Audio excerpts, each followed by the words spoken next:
It was summertime. I know the date and everything. August 11th. My birthday was in a couple of days.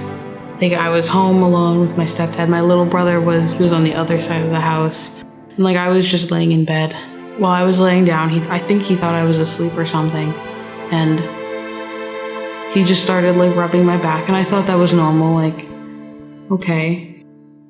And then he started touching me really inappropriately, and I'd always been afraid of him, and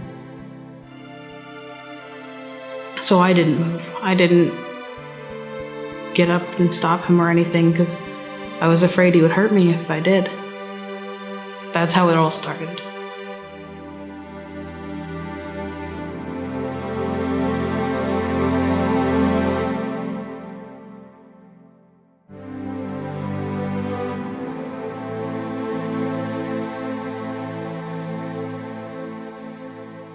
I was 17. It was Memorial Day weekend.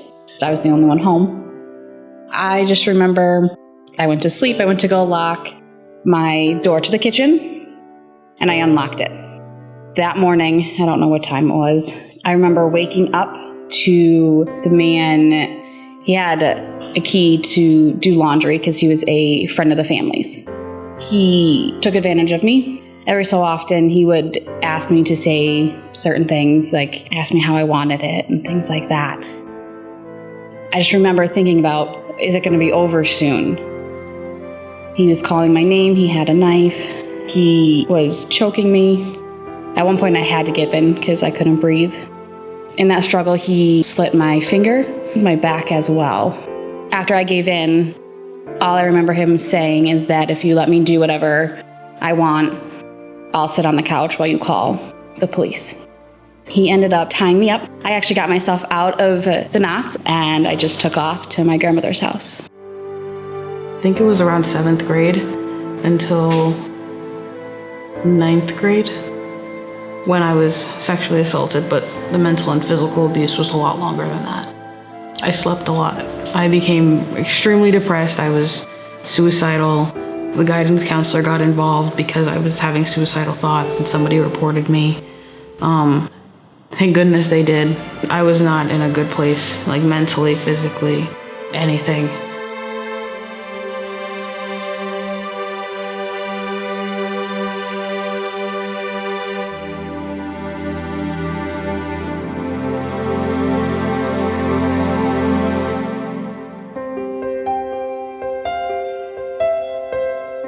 I actually had a boyfriend.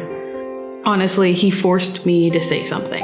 And he was like, you need to tell somebody. And I told my dad that night. And I went up to my dad and I was like, Dad, he was very calm. He kept reassuring me that it was okay, take my time, it'll be okay. And then they referred us to the CAC because they didn't want to keep questioning me over and over and over and over again. And then they sent me over to the CAC. When I ran to my grandmother's, we called the police. They ended up coming to my grandmother's house, made sure I was okay, waited for my parents to get there. First went to the hospital, and then they took me down to the Children's Advocacy Center. I was very scared, to be honest. Not because of the building, because the building is very friendly, it's great. And afterwards, they were amazing, and I love them for it. I was really scared. They took me upstairs, they just talked to me and asked me what happened, and they just talked to us like normal people, and they were just amazing. They were very friendly. They told me everything that was going to happen. They took me upstairs to the interview room where I told my story again to them, and then they did the exam. They became part of my family, they really did. And I would just be a mess. I don't even know if I'd be here, to be honest. They stuck with me through the court hearing. They let me know what was going on.